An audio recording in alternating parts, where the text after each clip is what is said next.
Good afternoon, everyone, here for another episode of College Blitz here on FTSN, FTN Extra. Good morning for me because I'm on the West Coast. I'm in Southern California. So we had to make a quick switch up. My man Bobby, who we appreciate greatly, but we had a little miscommunication with time. But, luckily myself and Q were just like, let's go. People seem to be I think we both had the same opinion. I looked at the tweet Bobby put out this morning, which he always does a solid job with the tweets and the graphics. I'm like, dude, 263 people have already seen it. Yeah. I'm like, if we postpone till 3, they'll be like, oh, we gotta go. But we took last week off. No big time games. My man Q was on vacation. Before we get into college football playoffs, how was your vacation? It was good, man. It was good. It was a little getaway. Went over to Aruba and hung out for a little bit, and you get that nice weather. Definitely enjoyed it, man. Weather was not terrible, especially comparing it over here to the Metro Atlanta area, where the majority of the days were we were a lot of it was in the 20s. Cold and windy and all that. Not so much, down in Aruba, off the coast of South America. Beautiful weather, low 80s. Water was super refreshing. Man, good people, good food, sunshine.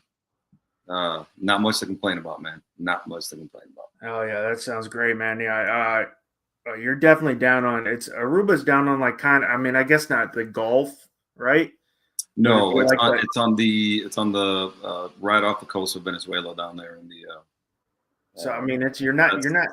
I feel like you'd get some warmer water. You're not getting the Atlantic. You're getting more the runoff from the Gulf of Mexico coming down. Yeah, you're so close to the equator down there that the water stays. Even in December, the water was probably a couple. I was born and raised in Miami, man. So I don't really do cold water, and then I'm sure anybody who knows me isn't surprised by that. I'm not a cold water fan, but it was probably a couple degrees cooler than I would have preferred, for it to be. But man, look, man, if that's all I can complain about while I was down there, yeah, no issues, man. No issues. I'm from California, so the Pacific doesn't get as cold as the Atlantic, but it gets cold. In the Gulf of Mexico, not too much. The Pacific is cold, man. The Pacific stays cold. Oh yeah. That is not that water stays cold literally year round. I've been out of California. I've been in the year round. Depending where you go. I'm sorry, Northern California's got some weird ass beaches. Yeah. It stays cold. Gulf of Mexico. If you go during August, you're sitting in a hot tub. Yeah. That's your California roots talking right there, man. Yeah, that's your California roots. But August. I'm not gonna push back against warm water personally. August is definitely. It's the hottest month. It's miserable. You don't go. Being from Florida, you don't really go out outside too much in the summer, and then it hits August, and you're like, minimum. Give me 20 minutes, and I want to be back inside in the air condition. Yeah. Listen, man. I know some people push back against that. It's like, oh, it's not, it's not cool. It's not refreshing. I don't give a damn. Well, if I can be out on the beach, I don't care what the water feels like. I've been on the beach. I'm just talking Christmas Day. Yeah, I've been on the beach on Christmas Day, and I've been on the beach all over, all times of year. I'm happy anytime, especially not having access to it now, because obviously, again, being in Metro Atlanta, you don't, the closest beach is 3 hours. But it's I've always to me, man, if I can get on the beach, I don't care what time of year it is, what the weather feels like, what the water feels like, man. I definitely appreciate anytime I can get near it. So hey, Bobby, good afternoon, Merry Christmas. It was a little miscommunication, but not a big deal. I'm a little thrown off because I'm 3 hours behind Q right now, so. But luckily, Q didn't work, so he was flexible, and I'm flexible today. So it was a miscommunication, but it was all good. We made it happen. Didn't want to. Luckily, we could both get here at noon Eastern time to not get on so people can get their good college football playoff recap of the week. And but I mean, it's all good. But Merry Christmas. It happens all the time, so it's not a big deal. Oh yeah. We had our 4 games. We started off on Friday, Alabama, Oklahoma on Friday, and we both got a little different score than we thought. With Alabama winning 34-24 in Norman. I know we both had Oklahoma in that game. So, what do you think of the game? I mean, and then we got, Alabama goes into Norman. Definitely Oklahoma made some mistakes. I thought Oklahoma had it, made some mistakes. Definitely the offense scored more points than I thought. But what'd you think of Alabama and going forward? How they played this game? How Alabama is going forward? They're going to be at the Rose Bowl. That's going to be packed. Those SEC fans, they travel well when they play Indiana in the Rose Bowl.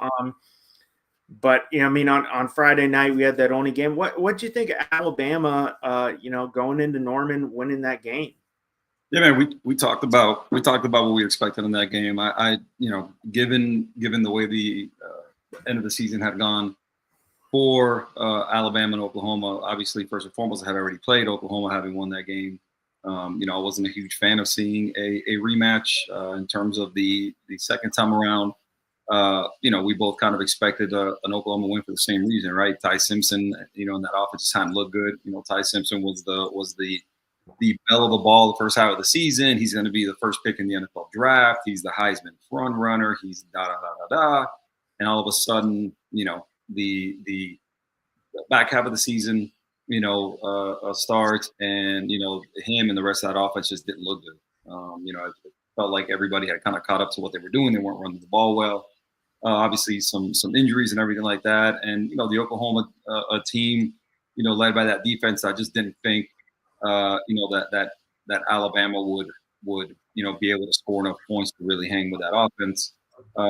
John Mateer, they and that team go up 17-0, and then all of a sudden, man, the second half comes around, and and Alabama, kind of roars back, scored 27 unanswered points, and end up winning that game, first ever road playoff win in the 12-team era, which I didn't realize was the case until after that game.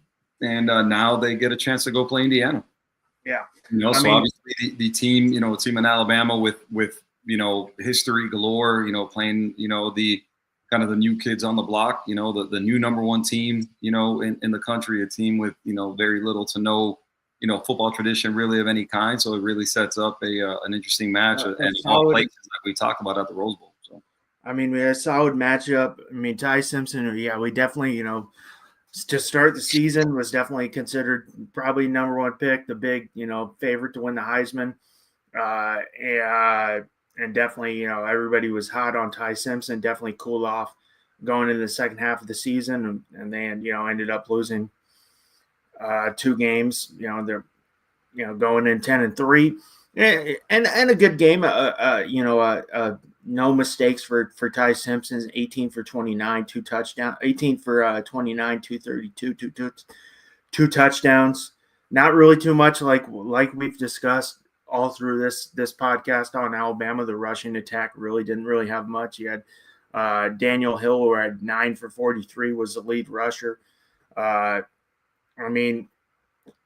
also surprised last year going into the first half of the season, we had 2 unbelievable, and we'll see it. Was it on January 1st when Ohio State plays? Going into the first half of the season, we had 2 stud freshman wide receivers in Jeremiah Smith and Ryan Williams. But now you're looking, Ryan Williams' year has been just horrendous. He has disappeared. I mean, he had 1 reception for 5 yards, but you barely saw him this year. I mean, was it Latenzer Brooks? You know, he was the leading receiver, but he's not even the number 1 guy anymore. When I would say the first 4 games of the years before last year, before Jeremiah Smith took off, you could have said Ryan Williams is the best freshman in college football. And then we all know what Jeremiah Smith did last year. But I mean, he was non-existent all year and non-existent on Friday night. But I mean, you definitely saw with John Mateer after he came back from that injury, which was really quick. I mean, had started off really good. You know, they beat Auburn, who people are a little, surprised about Auburn, but I mean, he was 26 for 41, 307, a big 2 touchdowns, but a big interception. And you're going off the defense didn't really do their job. You're going off that Oklahoma team. The defense is what led the team to a 10-2 record. That got him there because of that thumb injury to Mateer. They were the ones really the catalyst. I mean, the defense won that game against Alabama.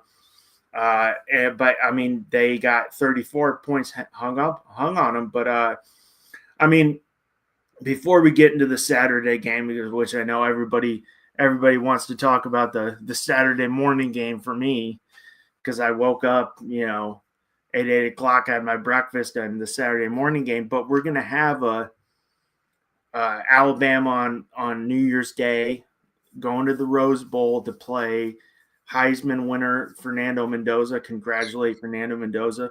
I will say it was a very poor year for the Heisman, in my opinion. But the one thing I'll say in all these awards, I think, in the Hall of Fame, especially for baseball, it's how you represent the Hall of Fame. And the Heisman, I think, even though Fernando Mendoza's stats weren't great, if you're going for a guy who's going to represent the Heisman and to the fullest extent and make it good, he's the right guy. Like, he's a stand-up guy. I mean, it's definitely, he represents the Heisman. I'm like, okay, he's not just had a very good year on the field, but his character, the way he carries himself, the way he promotes his teammates, the way he, is the way he goes, it's not me, it's our team, the reason we're winning. But we got on January 1st, Alabama, facing number 1 Indiana, like you said, a team that's, a basketball school that has no football history whatsoever. And you got Kurt Zanetti, who came from JMU, who has turned that program into a football powerhouse in 2 years, back-to-back years in the college football playoff. But I mean, we got that game on New Year's Day. Is there anything? I mean, Indiana beat Ohio State, which, hey, great for them. Take down the big dog in Indianapolis. Is there anything you're looking that some keys for Alabama, keys for Indiana for victory?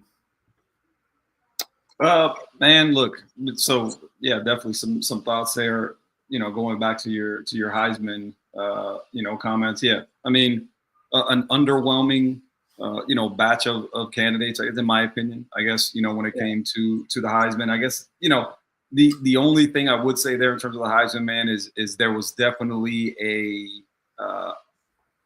there was some mystery there for sure, right? Because I think coming into most seasons, in most Heisman ceremonies, I think for the most part there's typically a consensus, right? There's usually like, all right, this guy's going to win it, and it typically ends up being correct.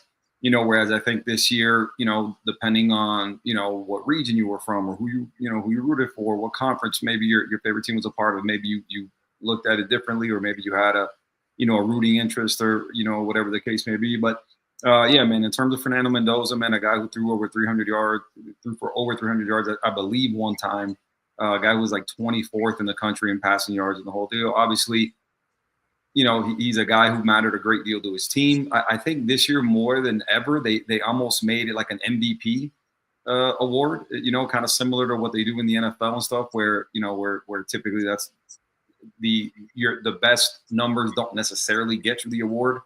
I think in college, right, if you're the quarterback or essentially if you're the quarterback of the number one team, typically it's just, it's essentially, a runaway. This time around, I don't remember what the vote was like in terms of, him versus Pavia and Jeremiah Love and everybody. But, honestly, to me, just, without Diego Pavia acting like an asshole, pardon my French. I think if we were comparing the two, honestly, Vanderbilt having had the year that they had, I feel like Pavia was probably a little bit more deserving, if I'm being honest. But I think you bring up a good point in terms of representing the Heisman. They're big on that, right? The committee, takes a great deal of pride in how those guys carry themselves and the whole deal. And granted, there's been some guys that maybe haven't been the best representation, right? Johnny Manziel kind of comes to mind a little bit in terms of his antics and stuff that kind of he got into and everything. And I think Diego Pavia kind of reminds me of that a little bit. And then you see what he was acting like afterwards and everything like that. And so, I saw a lot of people kind of commenting and they were glad that, either they didn't vote for him or the people that did vote for him were having second thoughts and wish they could have changed their pick. But a guy like Fernando Mendoza, man, who does everything right, you listen to the kid talk, man, he's the guy is, if you're looking for, again, physical traits aside and talent and the whole deal, when you're looking at just what that position entails, it doesn't get much better than that guy, man. A guy who, was not a highly recruited kid by any stretch of the imagination, right? More of a mathlete than an athlete, early on in his career.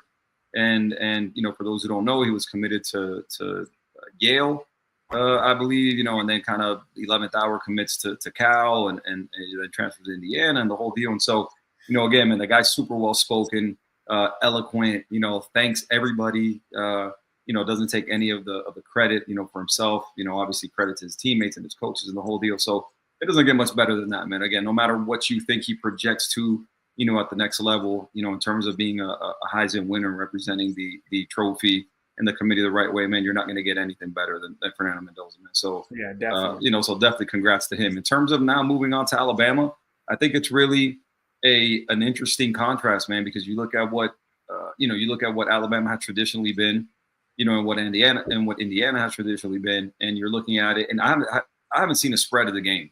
I know I saw the Miami-Ohio State spread. I think they had Ohio State -9.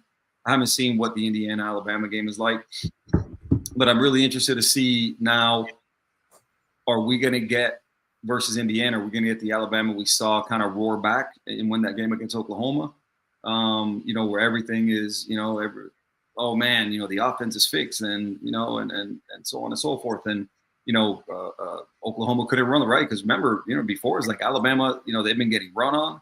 They haven't been able to stop they not only have they not, they've been getting run on and haven't been able to run the ball, I should say.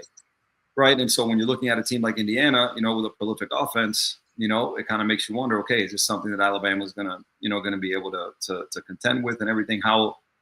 And then, on the other side of the token, what is Indiana going to do against this offense? So again, man, I think for a lot of reasons, man, there's a lot of cool storylines, with this game. I don't know which way I'm leaning just yet, to be totally honest with you.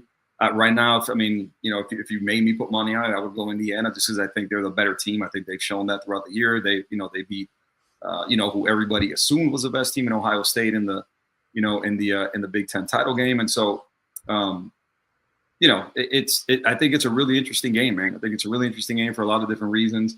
But right now, if you made me put money on the game, I would for sure, neutral field, everything. I'm going Indiana. I just think they're a more complete team. They've been the more consistent team throughout the year. Mendoza having won the Heisman, right? I mean, he's, again, part of that consistency they've showed all year. They're really good, at skill positions. They can run the ball and everything. So, again, we'll see if the Indiana team we get, for that game is going to be the same one we saw we get the Alabama team that we get in that game is going to be the same one that we saw kind of, roar back against Oklahoma, or if they revert back to, what they showed the majority of the second half of the season. I mean, and yeah, Fernando Mendoza is definitely, his stats aren't there, but the impact he has on that offense. I mean, only 6 interceptions on the year, which is great because I mean the Alabama defense is good. Indiana defense is phenomenal. You take down what everybody thought, like you said, the best team in college football was with Ohio State. Maybe Ohio State was just like, whatever, we win, great. We lose, we're still getting a top 4 seed either way. It was a win-win for both those teams because there was no way Ohio State or Indiana weren't getting the bye. But I mean, and you brought up the skill positions. I mean, they got a good running attack there with Hemby and Black, and then their 2 wide receivers with Cooper and was it Elijah Sarrett? Surratt, are very good, and it'll be interesting. I do lean Indiana because of the experience they have with Fernando Mendoza, of him being a starting quarterback and being in situations like this. Yes, coming from the Pac-12, but he still has played a lot of college football games where Ty Simpson is not. Now, I will say it's going to be a heavy Alabama crowd. I've been to the Rose Bowl with University of Georgia.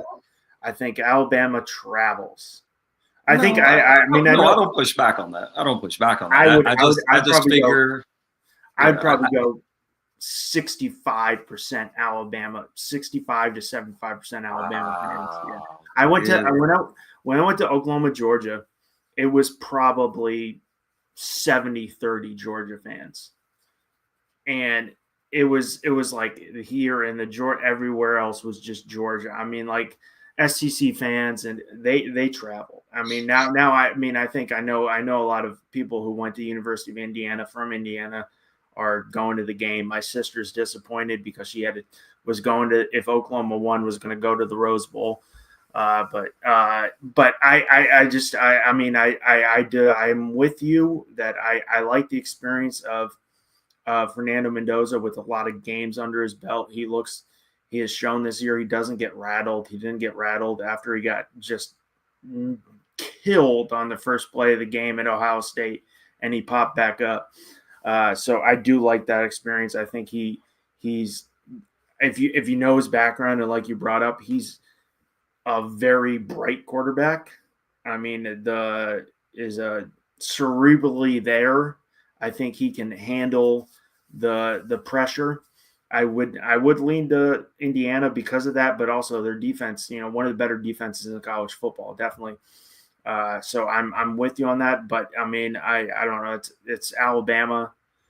It's even though I lean Indiana, it's a coin flip for me just because of Alabama and what are they going to get? Well, and Ty Simpson this year's been such a coin flip of heads or tails quarterback.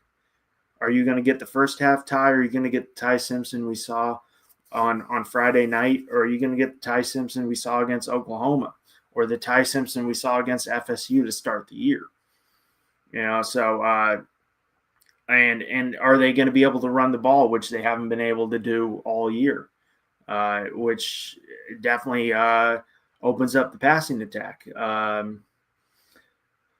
I would lean. I haven't looked at the spread. I'm going to try to see the spread. I haven't seen the spread either. I know you're talking about running the ball, man. I mean, you look at what Alabama did, in that game, and obviously, I would imagine most everybody watching, whoever follows college football, is aware. You always subtract the sack yardage, from the rushing totals, in colleges. I'm not a super huge fan of, but either way, I mean, if you take away those negative yards, Ty Simpson, ran for minus 22 yards. Obviously, I'm assuming based on sacks and everything. But they ran for 50 yards. If you give back those 22 yards, and so obviously not an impressive running game, running day, by Alabama by any stretch. And so, I feel like if you go one-dimensional against this Indiana team, I think you're going to be in trouble. It's a really, really good defense.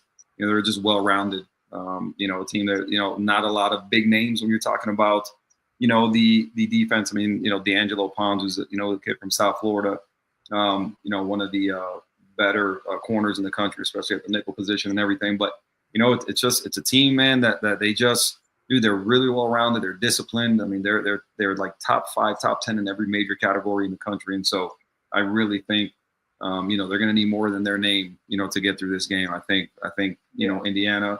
Now, who knows? They may start off a little bit tight, right? Given the circumstances and the whole deal, and obviously, a team in Alabama who, the majority of those guys have kind of been there, done that, throughout the majority of their career. But I think at the end of the day, I think Indiana, even without the better roster necessarily in terms of the stars and guys committed and everything like that, I just think eventually the tide is going to turn their way, pardon the pun, and they'll just take control of the game and end up winning. Zinger. It wasn't on purpose, but it worked. Yeah, I mean, that's your name's Crimson Tide. I'm sorry, it rolls together. But yeah, I mean, I'm prepared. It's Alabama is getting 6.5 right now. 48 over under is 48.5. So Indiana minus. You said Alabama. Alabama's getting what? 6.5. And 48.5 over under. Money line plus 195 Alabama. So what's that? I can see minus 238 on ESPN on DraftKings, which I don't use because I'm in Florida, so we don't get that. But yeah, I mean, all right. So 9 a.m. Eastern. I was jacked up for this game. I was like ready to go. I'm like Saturday morning, 9 a.m. I wake up. I have my breakfast, my eggs, my little hash brown, little sausage. I'm ready to go. Had a nice night of sleep after a long flight on Friday. Flying back to the West Coast from Florida is nice because you gain 3 hours, but also you got to leave at like 7 a.m. if you want to get to California at a nice, and I got here at 1. But so, I mean, I had to be at the airport at 6:30, even though Sarasota Airport, I could have shown up at 6:45 and been cleared, which is always beautiful. But I mean, it's nice because I got here at 1. So I'm like, I get a nice full night's sleep, ready to go. Wake up, have my breakfast, 9 a.m. I'm going. It's the only good football game all day. Now, technically, it was a good football game. It wasn't a blowout. It wasn't, offensive shootout like heck. We had. But if we're going off the game, I'm like, it was a boring ass football game. But I mean, you go in, Texas A&M, who. I mean, looking at Texas A&M's schedule, they played nobody in the tops. They played one team in the top 6 of the SEC, and that was Texas. Everybody else they played was at the bottom half of the SEC. I mean, if they don't beat Notre Dame, there's no way Texas A&M's in the college football playoff. But I mean, you go in. 2 great defenses. Definitely Mike Elko, I think, had a better track record than Cristobal in the big games. Mario Cristobal definitely has seen to fumble the ball in the big games and make some decisions. But we go in, it's windy. Biggest crowd Miami's faced all year with 102,000, something like that. 106. 106. Okay, so the biggest crowd they faced is They're probably a dope. Probably 60, at. They said 67 was the most. I mean, it's gonna be whatever. It's crowded. They were whatever they did at Florida State. Yeah, but I mean, you go in it. Miami ends up winning 10-3. First off, Miami doesn't win that game. That kicker is getting death threats. It was like some of those missed field goals are like this, not just wide right. I mean. You could have put 3 wides on there and it still would have been right. We get a great defensive ball game, which Miami, Ruben Bain, who is, going to be a top 5 pick, probably wasn't even the best edge rusher on the field on Saturday morning. And Marcel Reed, did not look good. Who's their, was it Malguy? Not Malguy, Tony. Baby the Jesus. Miami receiver? The Miami receiver? Malachi Tony. If that could have changed if he doesn't get a shoestring tackle there with, but we get a great defensive ball game. Going in that game and how'd you feel about I think we both have the same opinion about how the defenses played. They did their part because Miami and Texas A&M both had very good defenses this year, which but going into that game and then now going into facing Ohio State, was it the Cotton Bowl? I think they're going to be playing on. Are they New Year's Day? New Year's Eve. New Year's Eve. Going in, how are you feeling? I think being just a guy who loves college football, I would feel confident in the Miami defense. But you being a Hurricanes fan, how are you feeling about the offense going into that game and then going into play an Ohio State Mike Vrabel defense? Well, Matt Patricia runs that same Vrabel coaches the Pats. Yeah. Well, listen, to start off the day, I'm going to rewind back to no. We want to go back to the game, yeah. Where I threw a little much at you, but yeah. Morning of, I was stressed out. I had left work, a little tired, and as you can imagine, if you have any idea of the people that I associate with, or that I am friends with, or that I work with, or everything, I'm getting the texts, and I'm getting sent commentary from different podcasts and from different networks, and everybody hammering home all of these points about the SEC, and I'm getting everybody regurgitating all the garbage that I hear from all these people who are always chanting SEC, which I've never remotely been able to understand. But look, I said from the jump, and anybody who knows me, and when whoever I spoke to, in any depth about this game, I said Miami was going to win the game, right? And everything I kept getting in return was all the same stuff, and some of it for good reason, right?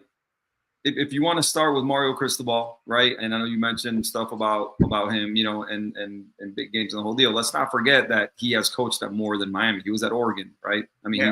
He won some conference titles, won a Rose Bowl, went to Ohio State, won a game. So I think we tend to forget what his history was pre-Miami, right? And granted, he hasn't been. He was a coach at Florida International University. Rebuilt that program that was the worst program in the country. When he got to it, and obviously went there and built a respectable program. They fired him, way too early and put way too much blame on him after he had basically built that program when they were playing out of like a shed, in Sweetwater, Florida. Shout out to anybody down in Miami, obviously familiar with that area. And then you look at what he did at Oregon, and how well he did there, and again, winning conference titles, winning Rose Bowl, beating good teams. Obviously not the start that you wanted at Miami, but that seems like a long time ago now, right? I mean, every single year they've gotten better, and now you're looking at them, and they went on the road and won a playoff game, right? And so everything I kept hearing was like, oh, they've never blah blah blah blah blah, and they don't know what playing in the road, on the road at an SEC, blah blah blah. The thing I kept missing about the commentary is flipping the page and looking at A&M, right? That's what I was never hearing throughout all this discourse and all these points that people were trying to make. Everything was about Miami. And again, if we're being honest, Texas A&M has very little football history to speak of, right? So granted, I know that in terms of clicks, Miami was the A side of this particular matchup. Let's not get it twisted. Let's not pretend that wasn't the case. I don't give a damn where A&M plays and how big their stadium is. They're the B side in this thing. If we're referencing boxing matches and the characters involved, right? So let's not pretend that's not the case, right? But everything I kept hearing was like Carson Beck can't this, and Miami can't that, and they never played in da. And I was waiting to hear first of all, what has Mike Elko done at Texas A&M? So somebody tell me that. What's Mike Elko done at Texas A&M? Did I miss that? Did I miss he was coming in with all these trophies on his trophy case that he had won like a million different things? No, it's not the case. Marcel Reed, who ultimately everybody was saying was gonna more than likely wet the bed because he has done that before, throughout the season, ended up coming true. Not a lot, not that many people, were really bringing that up, right? Everybody's like, oh, Texas A&M, da da da. Right, have you seen Marcel Reed play this year? Like, Marcel, it's the Marcel Reed roller coaster.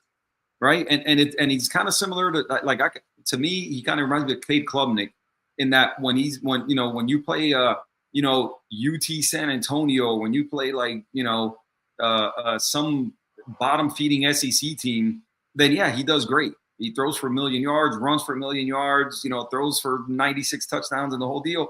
But then you look at what he's done against anybody who's decent, right? And then you start hearing the O-lineman chirping the whole thing, and I'm sitting here wondering, going, have you guys not watched Miami's defense play? Like, have you guys not watched what they've done, right? And so, the whole time, to me, I'm like, you know what? I'm cool with it. Let them believe that Miami's no threat. Let them believe that there's some big home nobody can ever win, at Kyle Field. And, and so to me, watching this thing, you're going, all these stats, and I'm looking at the A&M O-line that they average like 30, 35 plus starts, per man, and they are this big, and the blocking trophy that I think Trey Zune won or whatever it is the best O-line, I'm like, okay. Only giving up 12 sacks throughout the season. Cool. Giving up the least amount of tackles for loss, in the country throughout the season. Cool. Okay.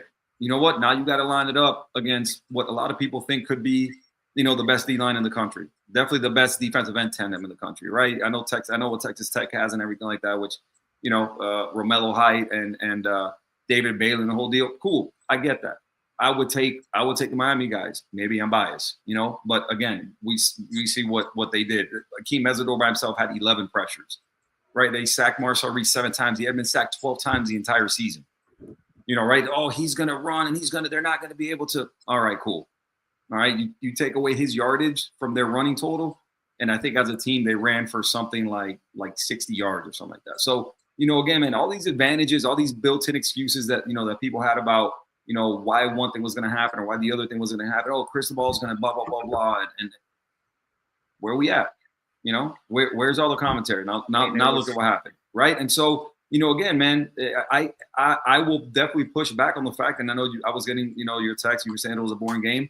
Listen, I've heard I've heard probably a handful of podcasts since that time, ESPN and the whole deal. And a lot of people disagree with you, just like I did. It was a game that, based on score, it wasn't a an Alabama-Oklahoma game. Well, but to me, it was as entertaining a 10-3 game as you could get. Obviously, there was a lot of stuff that was going on that was out of their control. And I heard a lot of people that were was listening to a podcast from somebody that was on the field at the time, and he was saying, he's like, I've never seen wind like that in a game before, right? And so you would see these passes get thrown, and the wind was affecting them like crazy. Obviously, the kicks, it was doing the same thing to the kicks. And so, I thought it was, like you said, I thought it was an exciting game because all of what happened with the missed kicks, with the no offense, the defense playing, both defenses playing amazing. I mean, to keep, with Carson Beck. Exciting, not based on offense. No. Yeah. I mean, it was an old school, no pun intended, SEC style, it seemed like a Big Ten game almost, like we're going to play good defense and our defense is going to lead us to victory. But it was exciting for the mixed kicks, the great defensive plays on both sides, and Miami definitely came out on top. Did it, it was, hey, we're going to hang our hat on the defense. You make the offense, you got to make 1 or 2 plays. And they ended up making they ended up getting a touchdown that put them over the top, but the defense, was phenomenal. But leading into this Cotton Bowl, now we're going to see Arvell Reese from Ohio State, who is could be a top 5 pick and probably will. And then you're going to see Ruben Bain, who's probably, both these guys could be the number 1 pick in the draft. The defense we're going to see 2 guys you're going to see on Sunday next year who could be, wrecking the league in a couple years leading into that game. But I'm with you. On the offensive front, I thought it was like, oh, I wish it was like, I don't need a massive shootout. I'm like, I like to see defense. I like defense. I'm like, I don't need to see a 48-45 game. I'm like, give me someone make a freaking stop, which they did. But I'm the thing about the type of game, and again, kind of going back to the Miami perspective from it. Listen, we've seen Miami throughout the year win handily, right? I mean, they beat up on some people, right? They won some close games.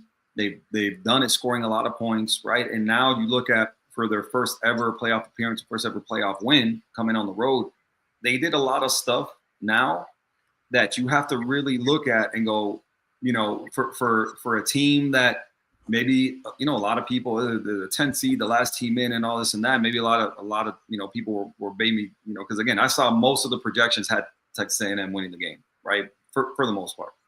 And so now you're looking at the way this team, the way they're built, the personnel that they have, right? And now with the confidence of having won this game, right? And to me, I think they're in a great place. I think they're in a great spot in terms of, listen, man, by and large, I think you're kind of playing with house money at this point, even though I think they're going to want to go into that game, and have a good showing and obviously, do their best given the opponent, given the arena, and the whole deal. Obviously, they're not going to go in there going, whatever happens. And they're going to go out and try and win this game. But I think they're built in a way that when you look at, for example, Ohio State having played Indiana having beat Ohio State, when you're looking at the way Indiana beat Ohio State, Indiana is not as good in the way they beat Ohio State as Miami is, right? I mean, you're looking at Miami with better talent on the D line. You're looking at them with, in my opinion, even and I don't know what the yards look like in terms of like running game, compared to the other team's running game. But when you look at Miami lines up hat on a hat, all right, in terms of their O-line, they get their hands on you, and with that stable of running backs, with Mark Fletcher and Gerard Pringle and the whole deal, you sprinkle in some Malachi Toney and the whole deal. Listen, if you can discount Miami, you can discount Miami all you want. I'm not. I've never no. You as in anybody. No, you as in anybody. I mean, you brought up. I mean, Carson Beck. Definitely couldn't get it done, and that's a Carson Beck we saw at Georgia, and why the Georgia fans, not just the money factor of him leaving, but they didn't want Carson Beck. He didn't do his job. We saw the Carson Beck we saw because, like you brought up, Mark Fletcher definitely set up that Miami team on offense to score a lot of points, and Carson Beck didn't do his job, only 103. But with that rushing attack, with Mark Fletcher, went for 17 for 172. You'd think there'd be more points. But, I mean, he was gashing that defense. And, yes, the wind played a very big factor in that game. Maybe not on, was it his third missed kick? But that one on was it going into the halftime where it was just, that the wind – played a massive factor. So, I mean, that could have changed. You saw the flag. I remember watching the game, and you saw right as the flag shifted, so did the ball. Like, literally, it was immediate. Right as the flag shifted, so did the ball. I was hearing, like, Bob Euchre, like, in my head there. He's like, wide right. Yeah, just a bit outside. Yeah. I mean, that could definitely – to talk to your point, sorry to interrupt you, to your point in terms of the kicks, one of the kicks, I think during that particular, just that little stretch right there, the one that hit the left upright, if I'm not mistaken, what I think he ended up doing there was I think he accounted for the wind. I guess what he thought the wind was going to be doing, and I think that's what kind of got him to shank it. Because listen, Carter Davis has been good the entire year. He's been good the entire year. They've had no issue with him, whether on kickoff, on field goals, everything like that. Like he's been really good. And I think obviously again the wind affected both kickers. But I think with that particular one, just that one kick, I don't think that one was wind as much as he was guessing. He overcalculated. Exactly. He was guessing what that wind was going to do. He anticipated what the wind was going to do. If you both know, if you visited Texas or visited anywhere where there's not a lot of trees and it's very flat, because Texas is a lot flatter, the wind will shift from minute to minute. It could be blowing 20 miles, 30 miles one way. Next, 5 minutes later, you're going for a kick and it's down to 10, but then 2 minutes later, it's whipping around again. It can. It was doing that. It was definitely doing that for sure. Because again, man, I was listening to a lot of people that were saying literally the way they verbalized it was like I've seen stronger wind, but I've never seen wind swirl like the way it was swirling. On the other side with Texas A&M, I mean, yes, they had the block kick, and then they changed their kicker, who you're not in a good situation. They changed your kicker after that block kick, to a guy who's a 61% made kicks. So it's definitely, I mean, and you brought up Marcel Reed, who didn't do his job. He was, what was he at? He had 2 picks, or I mean, he had 3 turnovers with 237 passing, but 2 interceptions. You can't have that in a 10-3 ball game. But it's definitely, like you brought up, it's, you're going to have the class and Carson Beck going into the Cotton Bowl. I think they're the Cotton Bowl, correct? Yeah, they'll be in the Cotton Bowl. He's going to have to make some big plays. Now, the rushing attack for Miami with Mark Fletcher, who really set up Miami, it could have been a big blowout if it wasn't so windy, because he was definitely gashing that Texas A&M defense, which has been so good this year. But I mean, going in that game, we saw Ohio State, what they did. They did against Indiana. Yes, a tough game, but I mean, that defense is phenomenal with Matt Patricia. I said Mike Vrabel. He says they're both Patriots. They're both Patriots at the end of the day. One played, one coached. But I mean, going into that Cotton Bowl game, we all know what Ohio State has on the outside with Carnell Tate and Jeremiah Smith. How are we feeling going into that game with how the offense looked against with Texas A&M?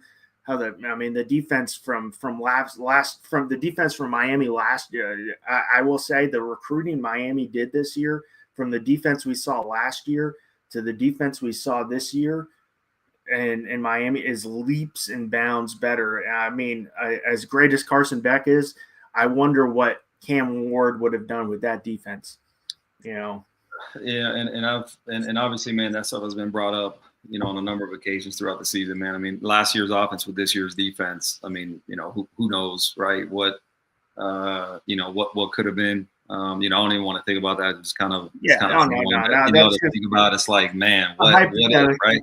How many times have I thought that throughout the year with the Canes, man? What if this? What if that? But listen, you mentioned recruiting. This is why Mario is at Miami, right? Not only is he a Miami guy, right, and being a Miami guy, being a program guy, right, matters at some places more than others. It matters at Miami, right? And so, again, man, you talk about Mario coming in. Obviously, his strength has always lied in what a relentless recruiter he is, and the whole deal. And so I think being where they're at this year, man, is really kind of a culmination of what his vision was for the program. He's a guy who, obviously, rightfully so at times, has definitely taken some slack from the fan base and the whole deal, which, again, man, like some of the stuff, obviously, totally understandable, right? But you're looking at now, kind of where they turn the corner, and high school recruiting has aligned with the portal, right? And if you follow Mario Cristobal, that the basis of what he does is always going to be high school recruiting, right? Like we talked about, high school recruiting is like the draft, right? And in the NFL, you win with what? You win through the draft. You draft and develop. That's how you win in the NFL.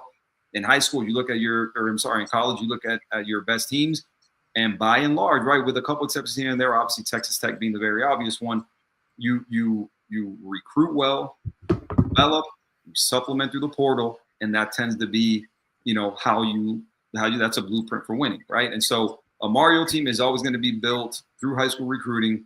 He's obviously mastered, the portal also, man, the guys that he's brought in this year, right? You look at, the impact that the recruits have, that the portal guys have had, especially when you're looking, on the defense side of the ball, with a guy like Keontae Scott, obviously, who's been big. Xavier Lucas has been really good. Zachariah Poyser, Mo Torre, so on and so forth, right? But you look at the where you make your money on defense, and it's the D-line, and all those guys, with the exception of David Blay, those guys are all, Akeem Mesidor, was a guy they brought in from West Virginia also, but Marquise Lightfoot, you got your obviously, Ruben Bain and so on and so forth, right? On offense, you've got some portal guys and everything. So it's a really good mix of high school recruiting, portal, young guys, experienced guys. And I really do think, man, they have this thing rolling in the right direction. I think you're looking at, what this team has done, I think they're going to be a destination. I think once the portal opens, I think, you're going to see, I would imagine you're going to see, a pretty good portal haul. I would imagine quarterback has to be at the very top of that position. I don't know that the guys that they have in the stable right now are ready to take over, for a team that I would imagine next year the expectation is going to be the playoff again and a deep run in the playoffs. So, again, man, they've got to roll in the right direction. NIL is obviously aligned and obviously, competitive when it comes to, to the money side of things. And so, man, there's just a lot to like. There's a lot to like.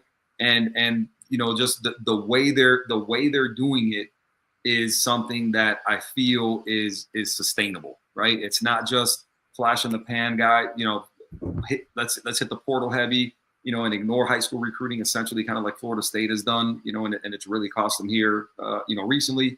And again, things are heading in the right direction. They nailed the defensive hire with Corey Heatherman, a system. And when you hear people talk about it, it's simple for the players, complicated for the opponent, obviously, which is what you want, making them think and making them, think it's one thing when it's really the other. And so, again, man, the vibes are good. The results obviously on the field are lining up after, those two losses where I think a lot of people were kind of down on the team and Mario kind of in general. But again, man, look at this game again. Perfect example, right? They won when what? They really, Malachi Toney, had been, elite for them, the entire season. He fumbles, right? Didn't really play a great game. They by and large kind of took him away. Carson Beck didn't throw for a bunch of yards. But what happened? They went into halftime. They adjusted when I thought, and I think a lot of people thought the same thing, why are we not running the ball more? Because I think that's where the advantage came. Second half came around. Everything, aligned. They started running the ball down their throats because with A&M, they were athletic guys on the D-line, but they weren't big guys. I don't think they held up well at the point of attack, and they've shown that, and they showed it again against Miami. They lined up, ran the ball, and they won in kind of an ugly way in a defensive, type of struggle. And again, man, I think you have to be confident, man. You have to be confident if you're a coach. You have to be confident if you're, a player, that you can go into a game and win, ugly. You can win a defensive battle, and that's probably what they're going to have on their hands come New Year's Eve against Ohio State. 100%. I don't know if you saw this, but the last 5 years of the Heisman and 4 out of the last 5 Heisman winners have all been in the Pac-12. The only world, with Caleb Williams, with Fernando Mendoza, with Jaden Daniels, I think it might have been 4. Maybe I'm wrong. And then you had Cam Ward, who was a runner-up, all in the Pac-12. Talk about the Pac-12 fumble in the bag. They ruined it, man. Pac-12 had it dissolved after essentially the best year they've ever had. That year, I saw. I was like, the best year you had Oregon, who was just missed the 14. You had Washington, who ended up making the championship game, and Arizona State was up and coming. Arizona was kind of up and coming. Washington State was decent. Washington, Oregon, USC, Oregon State had actually had a good year that year. Which I don't know. I like the Oregon State hire. I really like the Oregon State hire. Was it? It's the Alabama guy. Oh, he was the co-OC and assistant head coach, right? Yeah. I can't remember what his name is, but he was the assistant OC for them. Yeah, young guy. I can't remember his name. He was the assistant OC or the co-OC and assistant head coach. Marcus Shepard. There you go. Yeah, I really like that hire for Oregon State, and going into what now is the new Pac-12, what they're going to have coming up this year. But talk about fumbling it in the Pac-12 from like we brought up, the best year the Pac-12 had in a long time. They had years where it was years and years where it was like you might have one team who's good enough to make a 4-team playoff, where now you have two to three teams. Definitely. And, the guys who won the Heisman or have been runner-up in the Heisman, the great quarterbacks we see in the NFL, from the Caleb Williams to the Jaden Daniels, who unfortunately was hurt this year too. What we're going to, Cam Ward, who was at Washington State, to Fernando Mendoza, who was at Cal. But I'm expecting, I was surprised to see the 9.5. Miami getting 9.5 points on that. I think that spread's going to change. I could see that coming down. Once we get closer to the game, I think it's going to get closer. I think that's just putting it out that Ohio State lost one game and they're the number two team in the nation. But I wouldn't be taking Ohio State with and giving Miami 9.5 points if I was a betting man on that. I mean, I might take Miami. I might take Miami and give me 9.5 points. You look at, listen, and again, you're right, going back to it, right? Listen, Miami to a certain extent has earned, some of this, maybe being overlooked aspect of their team. But for all their faults, you look at all their losses throughout the last couple of years, Miami, again, a loss is a loss is a loss, but Miami is in every game they lose. Right? Miami doesn't lose when they've lost, like they don't lose by double digits. They're in every game that they've lost, right? They're competitive in every single game. And then when you're looking at stylistically what this matchup brings, right? Ohio State runs the ball well. Okay, cool. Well, Miami has definitely shown that they have the people up front to defend the run. I mean, you stopped the best running back in college football, and you held them at 33 yards. And he could have, if the Heisman isn't a quarterback award, which it basically is, minus a few years here and there where you see a running back or a wide receiver, but it's heavily a quarterback award now. Yeah. Jeremiah Love could have won the Heisman. He could have been, but he is the best running back in college football and is going to be the first running back off the board, and they held him at 33 yards. Now, Ohio State's got a great running game. Yeah, and then Ohio State, right? On the other side, Miami's got a great front seven. 100%. So you look at Ohio State with a great O-line, right? Good Bo Jackson, right? Good freshman running back. But there again, right? I mean, Julian Sayin, I mean, are we going to discount the fact that Julian Sayin? I mean, this is his first playoff. Are we not? Like, we're not going to take that into consideration, and right? We got to go into it too. In the second year of the 12-team playoff, no team last year in the first year won coming off a bye. Every team who had a bye the first week lost. And the best team in college football last year, which was Oregon, didn't just lost; they got shellacked. So that's now you got to take into account which. 3 weeks since they played, if I'm not mistaken. Yeah. Right? I mean, when that time comes. Yeah, definitely. You got to take it into account. And I think what we're kind of seeing with the conference title game, which I'm not the biggest fan of the 12th team, but I want to stay at the 12th team because if you saw last year, there wasn't 12 teams good enough to make the college football playoff. Now this year, if the committee goes back and fixes some things, because we all saw what happened in Saturday afternoon, that we did have 12 to 4 teams who were good enough to play in the college football playoff. But like in last year's case, you might have had 10 teams. I mean, it was just a year-to-year base. So, I mean, I know I like the 12. I think they'll probably go to 16. But my issue is, if we keep on getting more and more teams in the college football playoff, are we diluting the system and getting teams just into the playoff just because they were a top 16 team, but have they earned it? We're just starting to throw more games, which is great, but I want to see the best teams, the best 12 teams, which unfortunately we didn't get this year. But I'm prepared. I think it's a great point. Julian saying, yes, he had 1 year he's got a full season under his belt, but let's see how he does after 3 weeks. And we didn't see a team win on a bye. And that it's also going to come down to now in our second year of the 12-team playoff, our team's going to say, okay, whatever, I don't want to win the college. We're in. Do I want to? If I win the conference championship game like in Indiana, I get a bye. Okay, I win or lose, whatever.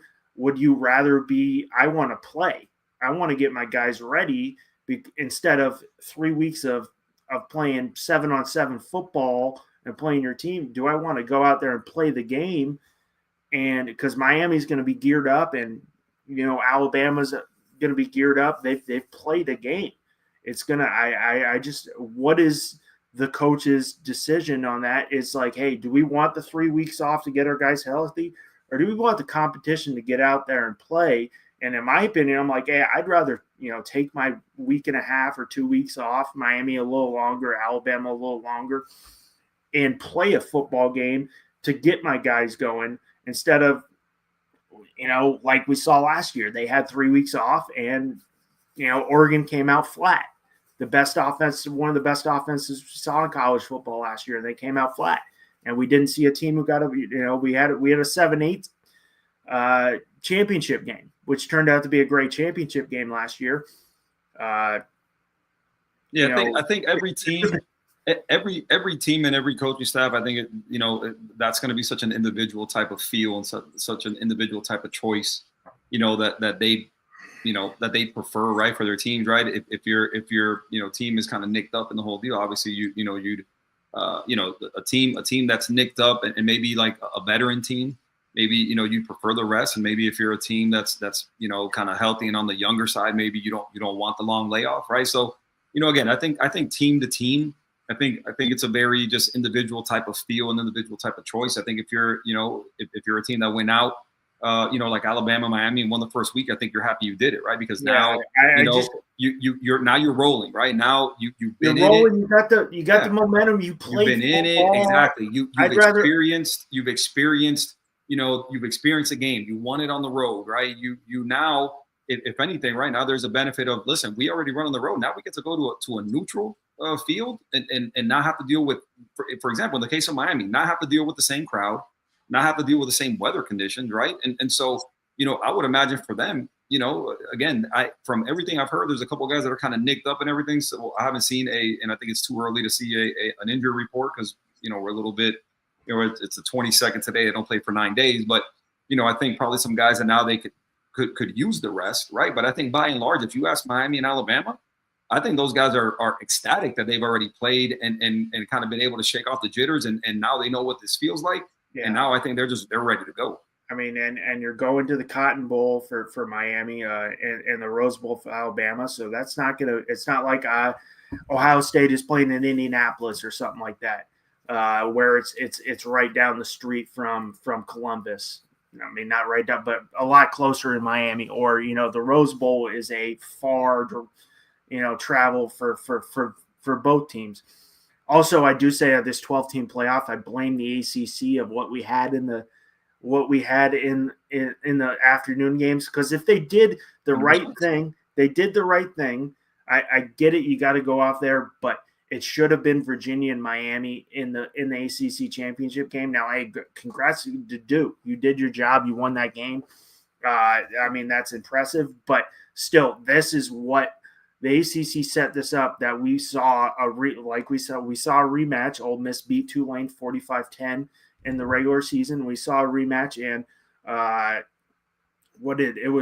didn't even watch those games.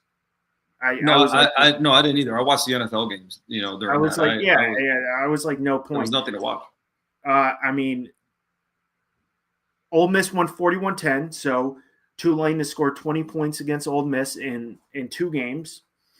James Madison, who if you didn't watch the game and look at the box score, put up 34 points, lost 51-34, and 509 yards of offense. But a lot of that was garbage time. Yeah. But I mean, we spoke about the Cotton Bowl. I think that's going to be. I think they're all going to be great games. I think the Cotton Bowl, you can't overlook Miami, and that I think that 9.5 is going to come down. I get it. It's Ohio State's definitely going to get points, give up points in that game, just being number 2. But I'm prepared for a great game on that game.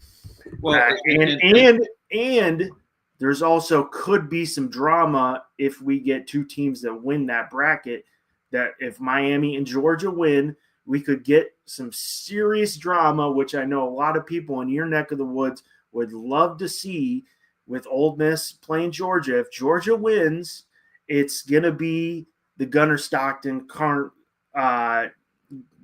Beck show there for the semifinal, which I know a lot of fans, especially in your neck in Georgia there, would love to see, because I know you were start of the year very negative on all the Georgia fans with all the Carson Beck hate. which is rightfully so on sometimes, rightfully and not on the other. But I know they want to back their guy. Yeah, I know everybody wants to see Georgia Miami because that'd be a theater. That'd be. I think you start with the initial game, right? Obviously, the first thing that needs to happen there is obviously Miami hold up their end of it and beat Ohio State. Obviously, given what happened the last time Miami was in a position to win a national title, right? Very obviously, But again, kind of going back to what expectations are. Yeah, I just remembered that one. Yeah. What yeah, exactly. I don't even want to touch on that. But what expectations could be, right, in terms of, or what things could translate from one game to the other. And I understand what Jeremiah Smith and Carnell Tate are. I that's not lost on me. I 100% get it. Right. The best tandem in college football for sure. Yeah. But also, Casey Concepcion and Mario Craver were not the best wide receiver duo in the country, but the best wide receiver duo in the SEC, right? Which makes them probably the second best wide receiver duo in the country, more than likely, right? I mean, if anybody can think of another one, feel free to chime in. But again, I'm not saying they're better. What I am saying is that the Miami DBs and that system held those guys very much in check. Those are guys that are dynamic guys, and a guy like Casey Concepcion, and they hit him hard a couple times, right, on those punt returns. Loaded him up one, got drilled on another one. They really held him in check throughout the whole game. Mario Craver got loose for one. He's like a 59-yard catch or whatever it is, but outside of that, he didn't do a whole bunch, right? And so, again, when you're looking at, the way they match up, Miami brings a stable of corners that bring with it some size, bring with it some different looks, right? You got Xavier Lucas is a big dude, right? OJ Frederick is a good sized kid. You got Ethan O'Connor, who's a kid who's like 6'1", 6'2", right? And so along with those safeties, I think that they will present a challenge to Jeremiah Smith, and they will present a challenge to Carnell Tate, especially given the fact that Julian Sayin, again, this is, again, he's got a whole season now under his belt, which is fine. He's played well and everything, but I don't think we can just discount the fact that, Jeremiah Smith and Carnell Tate are really good and just leave that there or just put that in a vacuum. I think when they look on the other side of the field, I think they're going to contend with corners who can more than hold their own against talented receivers, right? And so we'll see. I'm not predicting anything. I'm not saying, they're going to shut out Jeremiah Smith and Carnell Tate, because I know what those guys are, and I'm not trying to be disrespectful. I understand the talent that those guys are. Both 5-star kids. Both, Carnell Tate is going to be probably a top 15 pick in this upcoming NFL draft. Jeremiah Smith could be, who knows, the first player taken next year, a top 5 pick for sure, more than likely. And so I understand what that looks like, but I also know that those DBs, at Miami are they're no slouches. Those safeties they have over there, again, like Bryce Fitzgerald, I understand what Caleb Downs is. I understand Caleb Downs is going to be a high draft pick, right? But the safeties at Miami are no slouches, right? And they've shown that with the ball in the air, they'll either, 1, pick it off, or 2, hit you. So, not predicting anything. I am simply saying that you can look on the other side of the field and discount what Miami is going to line up with. That's all I'm saying. Should be a great game, but I mean, we don't really got to talk about the other two games there against Oregon, JMU, and Ole Miss. But we got in the Orange Bowl, we got Oregon, Texas Tech, the epitome of the NIL transfer portal, and did a phenomenal job winning the Big 12 this year. Oregon, I think Troy Aikman's probably heavily, not just because he's a UCLA guy, but his checkbook also might be rooting against Oregon. We actually don't know which quarterback he was talking about, and if you saw the Troy Aikman, I think I know who he's talking about. I do too, but let's not make it. I'm pretty sure I know who he's talking about. I'm gonna say 99% know who he's talking about, but maybe it's another player, but I think we all know who he's talking about. But Oregon, Dan Lanning finally gets the monkey off his back and gets the win. And we got Oregon, Texas Tech right there on a Thursday morning or Thursday afternoon for wherever you are, 12 local time in Miami. Number 4, Texas Tech against number 5, Oregon. Definitely will be some drama. Will Dante Moore had a great game the other day. Will Dante Moore put his name in the NFL draft with definitely a weaker quarterback class this year? After all the experts said 2026 is the best thing we're ever going to see, but but I mean, we said otherwise, but that's a story. It's a different story for a different time. It could be great, but I'm like, let's watch the year plan out. We called BS on that. I was like, now we're seeing 27 is the best thing ever. I'm like, it's all, and I've literally said 7 since 2020. 7 of the first round quarterbacks have been benched, and a number of them are on different teams now and having success. So it's not you don't see Caleb Williams was not great last year with the Bears, and we're seeing a very different Caleb Williams this year. He's gotten it together though. So Bears are looking legit. Yeah, Bears are looking legit, and that was an unbelievable game. I was watching that game.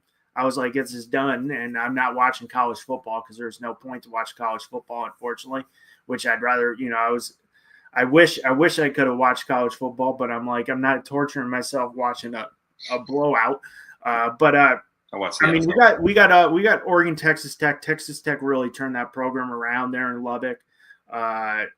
12 Eastern time, right there at noon at the Orange Bowl. High-powered offense, I think, on both sides. Definitely Oregon's a little more high-powered than Texas Tech, but Texas Tech no slouch when it comes to offense for sure. But Texas Tech's defense, I think it's Chris Rodriguez?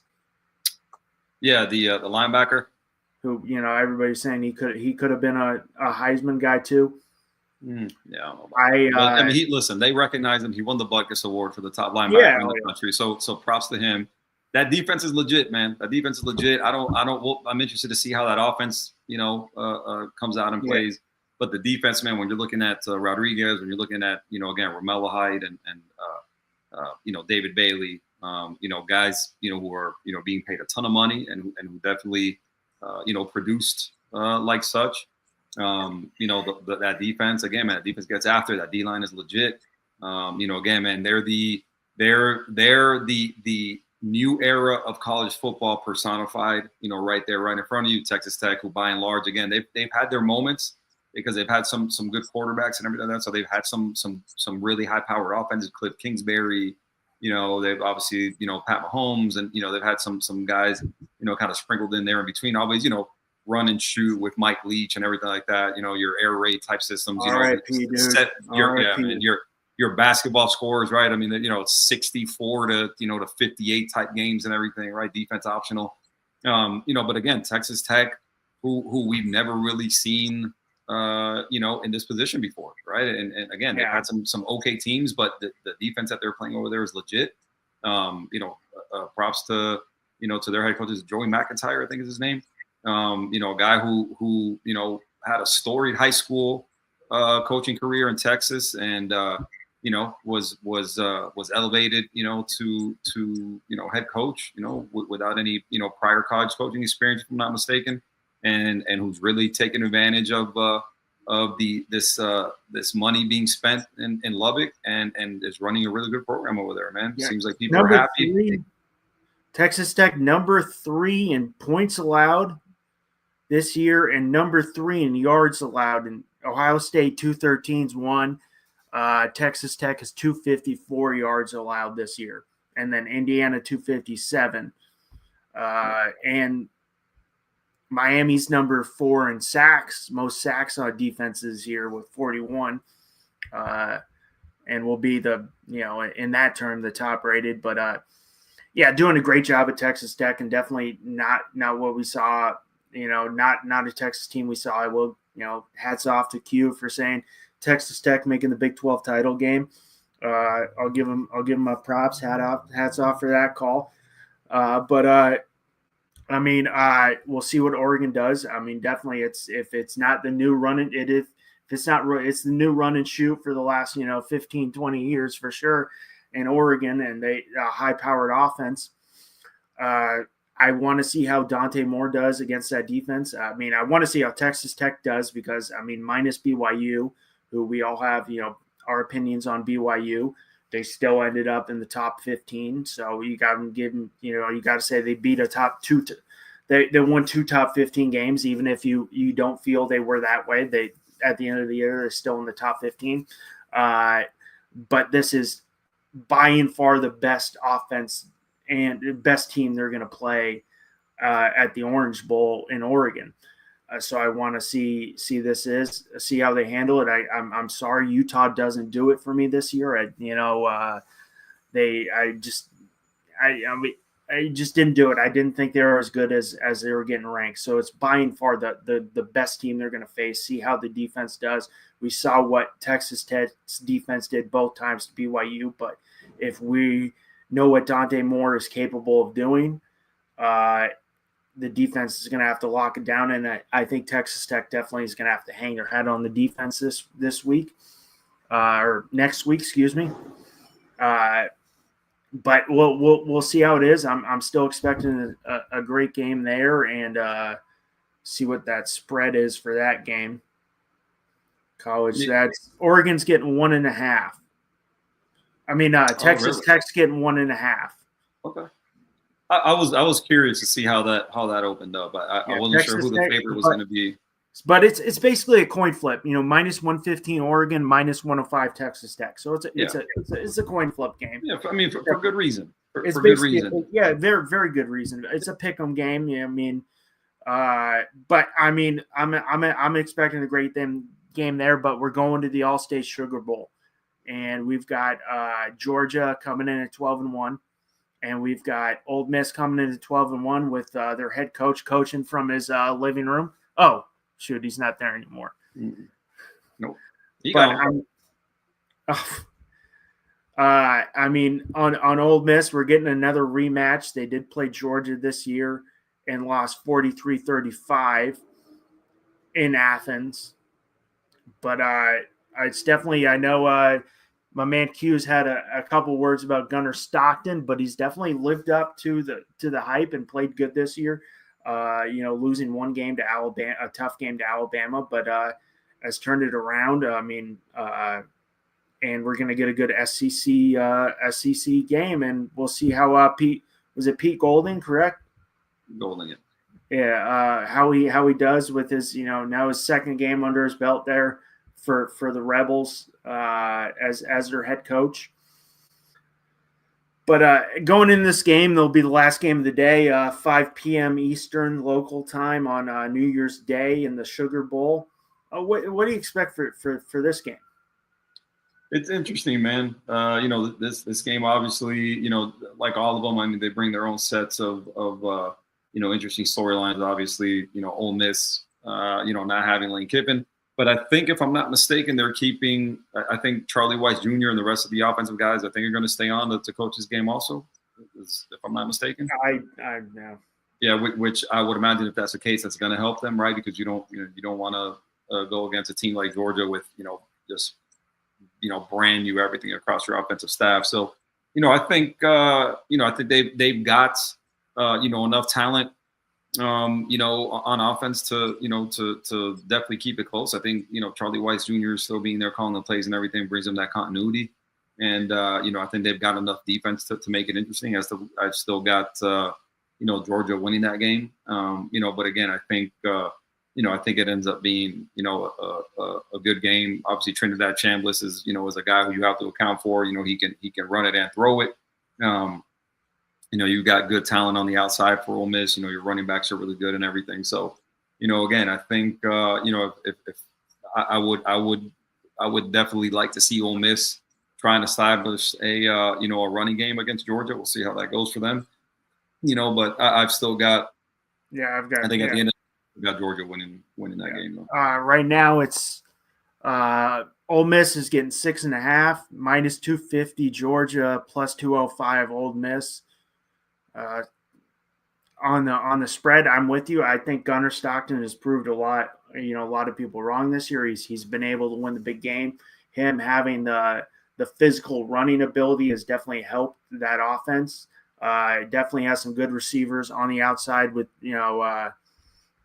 Zachariah Branch, who, was considered when he was at USC the best freshman in college football and was a freak. And, you do have, Zachariah Branch, Chris Young, but Zachariah Branch definitely the most with, 744 receiving yards.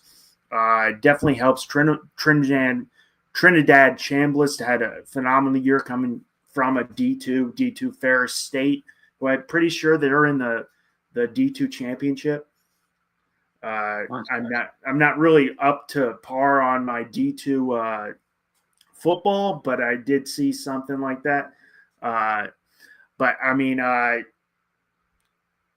we had a close game against Georgia in the year. Yes, you have a new coach who's going now his second year under the belt running the show, but I'm expecting a good game. I think the 6.5 maybe is a little much, but I think it's right where it should be going into the game with Georgia being 3.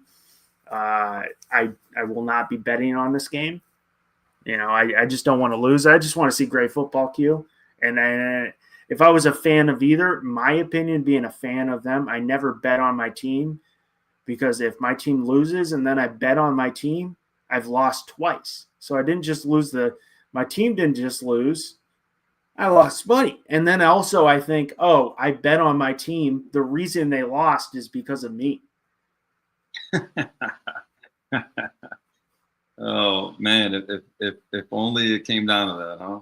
I'm like, that's on me. I'm a jinx. Yeah, no, but I can definitely see that. I can see that. But I'm expecting a good game, SEC style game, another rematch.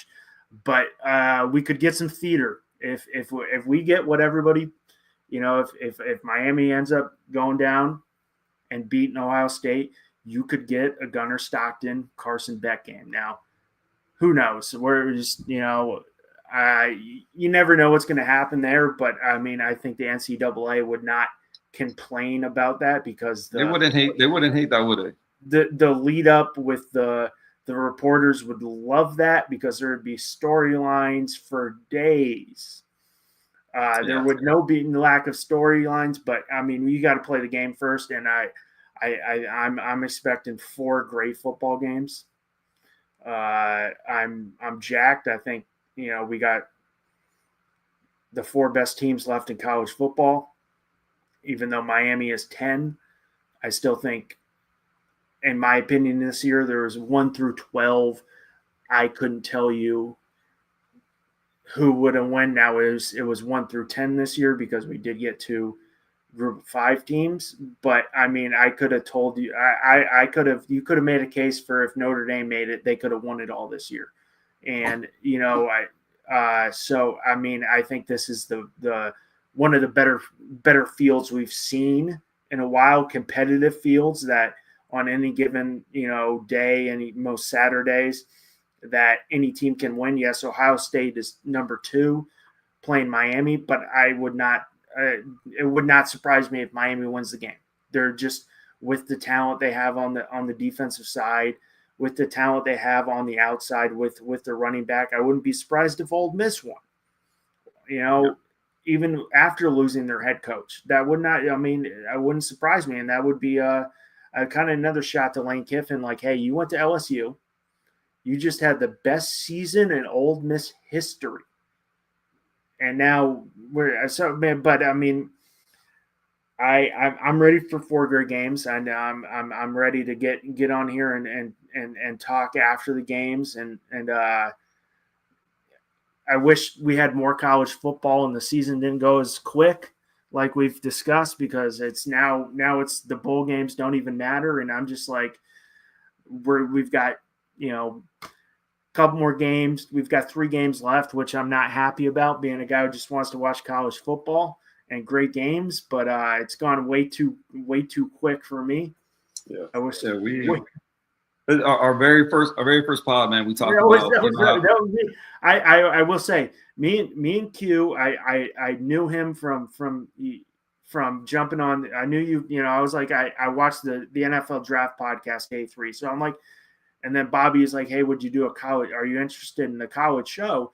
It's like, my boy Q was on here, so I knew who you were, but we literally met each other 5 minutes before we went on. And it's been, and it's very weird. You know, I'm like, I don't know this guy. You don't know what your chemistry is going to be. So I will say, you know, going into our first year here at College Blitz, it's been good chemistry. But I mean, it's definitely a coin flip. I was like, hey, it's easy because we're both good guys. We love our college football at the end of the day. That's all. We love college football. But I'm like, what if I don't jive with this guy? It could go bad. I met you 5 minutes before. That's what it literally was like, hey, I'm Q. Oh, I'm Russ. Nice to meet you, man. And jump right into it. But it's been easy because we both just love talking college football at the end of the day. We both just, you know. And from the jump, man, you know, again, what we agreed on for sure from the jump is we knew it'd go by quick. You know, and here we are, man. It's December 22nd.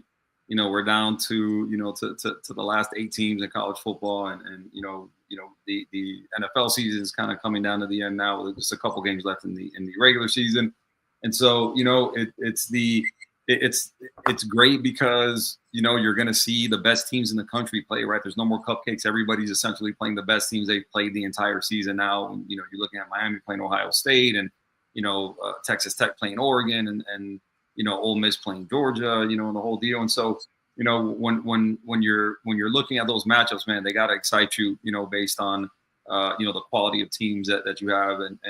And, you know, again, the only bad thing is, it's coming to an end, man. But, you know, going back to these teams, man, who have a chance to win, right? You're looking at all 8 teams, and all of them have kind of the same thing in common that everybody did last year, and is they play good defense, right? And if you're built the right way, if you're built on the line of scrimmage, then you have a chance. Why? Because on offense, you're able to run the ball and protect your quarterback. And on defense, you're able to get after the quarterback, right? And so when you're looking at all 8 teams that are left, essentially all of them, you know, kind of can boast the same thing, right? Some better than others and the whole deal. But again, at the end of the day, they're built on the line of scrimmage, right? They're built with good offensive lines, good defensive lines. They're built with you know, guys that, you know, again, in the case of Miami, are guys that are going to get drafted high. You're looking at, you know, on the offensive line, a guy like you know, Manoa, you know, the right tackle, who's, you know, by all accounts is going to be at worst a top 15 pick.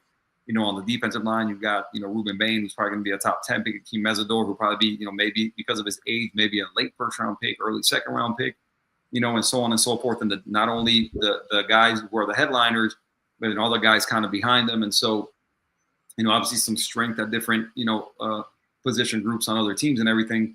But at the end of the day, man, you know, the playoffs and college continue to show you that if your team isn't built the right way, if your team can't play defense, then you're really not going to have a chance, right? And all these teams play defense. Obviously, you know, they've got some difference makers on offense, but at the end of the day, you're looking at their numbers on, you know, in terms of you know, total defense, you know, yards given up, sacks, you know, stopping the run and the whole deal, and you're seeing that, you know, you even when you know, can't score a bunch of points, you know, you're going to need your defense to step up and get some stops, and all 8 of these teams have shown that they have that, you know, in terms of a threat, and they've got, you know, even if they don't have their fastball, which in a lot of instances it's the offense, you know, you're looking at, you know, being able to go to that second pitch and being able to play complementary football.